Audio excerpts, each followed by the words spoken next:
तीसरी बड़ी गलती होने वाली है। ये दरअसल उस घाटे की भरपाई करने की कोशिश कर रहे हैं। जो हिंदुत्व की बात क्या करते थे, जो सनातन की बात करते थे, उनके अंदर जबरदस्त निराशा थी, जबरदस्त हताशा थी, लोग परेशान थे और कहीं ना कहीं लोग उन दिनों प्रधानमंत्री नरेंद्र मोदी को लेकर बड़े तीखे शब्दों का इस्तेमाल कर रहे थे, उनके ऊपर तीखे हमले कर रहे थे। भारतीय जनता पार्टी के लिए फिर आने वाले दिनों में बहुत सारी मुश्किल होने वाली, और खासतौर पर नरेंद्र मोदी के लिए भी। इसलिए नरेंद्र मोदी की अपनी छवि अब उतार पे है।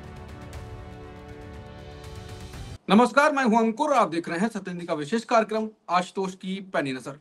कार्यक्रम में आशुतोष जी खबर की खबर लेकर असली खबर बताते हैं। अब बात खबर की कर लेते हैं। पीएम मोदी आज से 2 दिन के गुजरात दौरे पर हैं। आज उन्होंने 5-6 इलाके नाप दिए, ऑपरेशन सिंदूर को लेकर सिंदूर सम्मान यात्रा की और उन्होंने वहां पर अपनी सेना की तारीफ तो कम, अपनी तारीफ ज्यादा की। उन्होंने कहा कि आतंक फैलाने वालों ने यह सोचा भी नहीं होगा कि मोदी से मुकाबला करना इतना मुश्किल है, जिन्होंने 140 करोड़ लोगों के दिल को नुकसान पहुंचाया, दिल को दुख दिया। उन्हें पता होना चाहिए कि हम मिटा देंगे। भारतीय सेना के कारनामों का, जो उन्होंने अच्छे काम करे, जो उन्होंने ऑपरेशन किया, उसका पूरा राजनीतिकरण किया जा रहा है। और केवल 2 दिन गुजरात में होगा। आज ही 5-6 जगह 10-10 मिनट का, 1-2 जगह तो 10 मिनट का कर दिया, फिर आगे बढ़ गए, फिर आगे बढ़ गए। लगातार ऑपरेशन सिंदूर को राजनीति में भुनाया जा रहा है। और केवल यही नहीं, अगले 5 दिनों तक सिक्किम, बिहार, यूपी, बंगाल और इसके अलावा एक और राज्य है जिनका नाम मैं भूल रहा हूं, उसमें भी जाएंगे। उस पर भी यही, मध्य प्रदेश, उसका भी करेंगे। कर्नल सोफिया के परिवार को बुलाया गया है, वो आए हैं। जो भी होगा आराम से, तो कुछ होता नहीं है, उनसे फूल बरसवाए करें। विजय शाह के खिलाफ एक्शन नहीं हो रहा, लेकिन कर्नल सोफिया के परिवार से फूल बरसवाए करें। मोदी के 9 जून को 11 साल होने वाले हैं मोदी सरकार के। वो बात तो नहीं उठाई जा रही कितने लक्ष्यों की प्राप्ति कर ली, कितना हमने उपलब्धियां हैं हमारी, लेकिन ऑपरेशन सिंदूर का राजनीतिकरण फुल तरीके से किया जा रहा है। इसी मुद्दे पर करेंगे बातचीत और पूछेंगे कि विजय शाह, कर्नल सोफिया कुरैशी, ऑपरेशन सिंदूर और मोदी के 11 साल पर होंगे सवाल, और जिनका जो असली खबर होगी उसकी खबर बताएंगे आशुतोष जी। आशुतोष सर। देखो जी सर। अंकुर, मैंने पहले भी जैसा कहा था कि ये दरअसल नरेंद्र मोदी की तीसरी बड़ी गलती होने वाली है।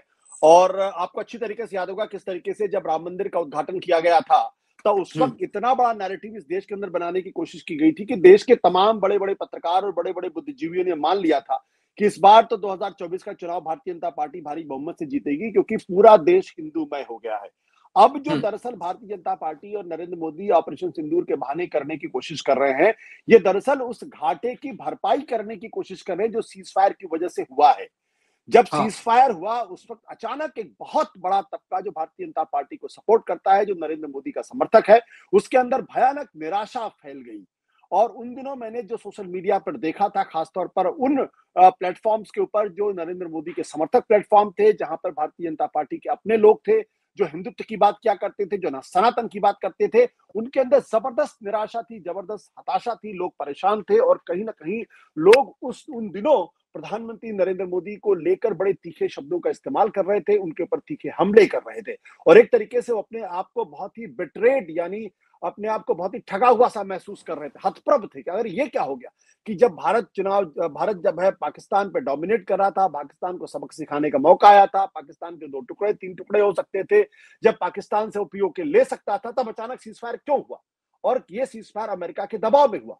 तो जो वो तबका जो निराश हो गया था, और अगर वो तबका निराश हो जाएगा तो भारतीय जनता पार्टी के लिए फिर आने वाले दिनों में बहुत सारी मुश्किल होने वाली, और खासतौर पर नरेंद्र मोदी के लिए व्यक्तिगत तौर पर।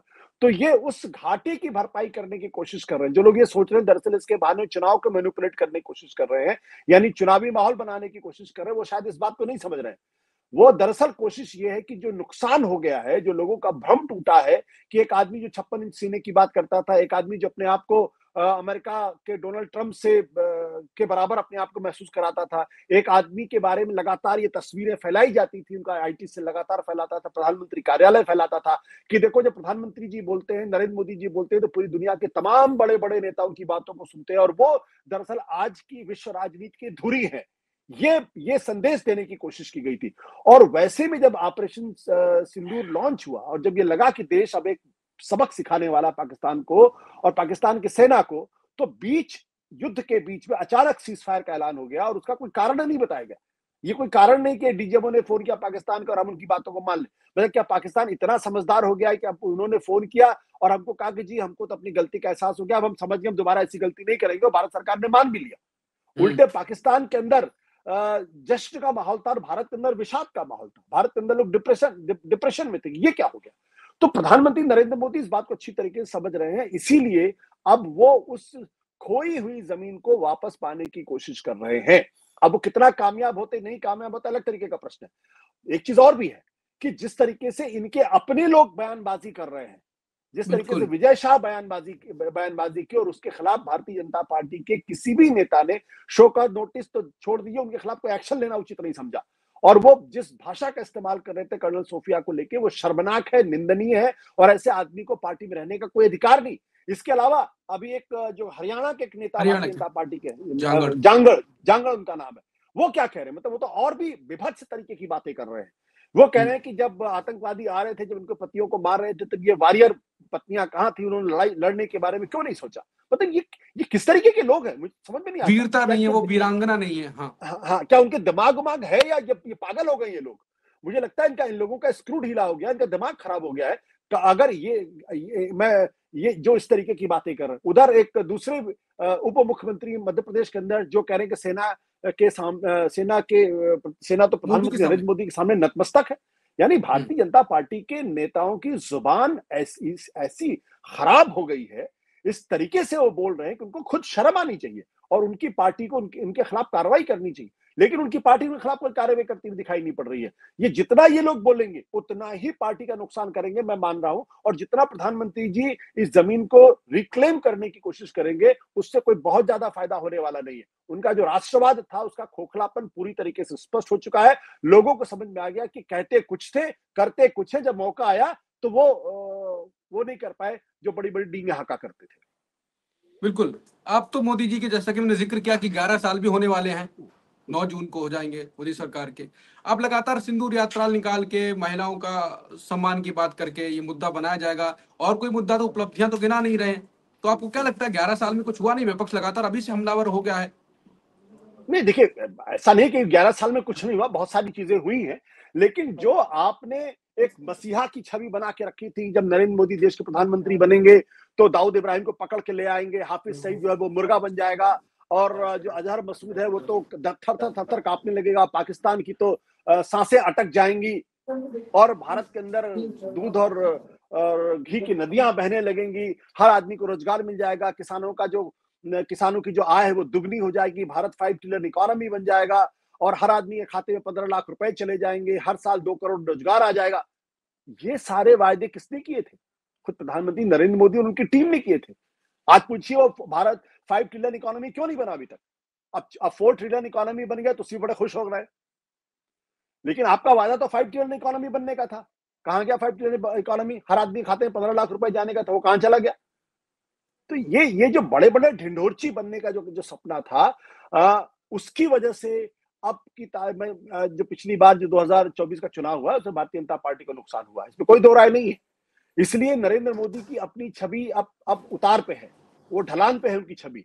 और बनारस के अंदर तो जिस तरीके से चुनाव हारते-हारते बचे, वो अपने आप में इस बात का सबूत है। हालांकि अभी भी हिंदुस्तान का एक बड़ा मीडिया है जो दरअसल अभी भी उनका ढिंढोरा पीटे जा रहा, जो उसकी आंखें बंद है, उसने आंखों में पट्टी बांध रखी है। लेकिन हकीकत यह कि प्रधानमंत्री की लोकप्रियता में कमी आई है, और पिछले 1 महीने में 2 ऐसे वाकये हुए हैं जिसमें मैंने सोशल मीडिया पे देखा कि इनके अपने ही लोग जो है वो तीखे शब्दों का इस्तेमाल कर, मैं गाली शब्द का इस्तेमाल नहीं करूंगा, तीखे शब्दों का इस्तेमाल कर रहे हैं। एक, जब इन्होंने कास्ट सेंसस का फैसला किया तब, और उसके बाद अब सीज फायर किया तब। तो कास्ट सेंसस से भी इनका अपना तबका, अपना वोट बैंक नाराज है, और अब सीज फायर करने से भी इनका अपना वोट बैंक नाराज है। तो ये पूरी जो कवायद कर रहे हैं, जो ये रोड शो करने की कोशिश कर रहे हैं, जो बड़े बड़े वायदे कर रहे हैं, ये सब उसी कमी को पूरा करने की कोशिश है। जब इन्होंने कहा कि मैं तो बायोलॉजिकल नहीं हूं, मैं तो कुछ और हूं, तब भी लोगों ने इनका मजाक उड़ाया था, और आज भी लोग इनका मजाक उड़ाएंगे जब ये कहेंगे कि सेना की तरह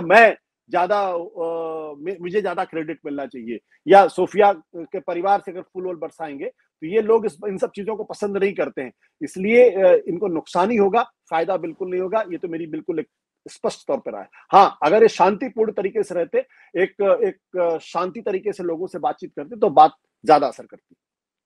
बिल्कुल, यहीं पे कार्यक्रम को खत्म करेंगे। जैसा कि आशुतोष सर ने कहा कि ऑपरेशन सिंदूर का जिक्र करके पीएम मोदी अपनी लगातार बड़ी भूल कर रहे हैं, और तीसरी या चौथी भूल सर ने बताई, उससे पहले राम मंदिर और कई भूलें और बताई। ये भी उनकी भूल है, और नुकसान जो अपनी जमीन खोई है उसको पाने की कोशिश तो कर रहे हैं। कितना फायदा होगा कितना नुकसान, क्योंकि अपने ही नाराज हैं, अपनों को मना तो लेंगे, लेकिन फिर जो फ्लोटिंग वोटर होता है वो कैसे वापस आएगा वो भी देखना होगा। नमस्कार।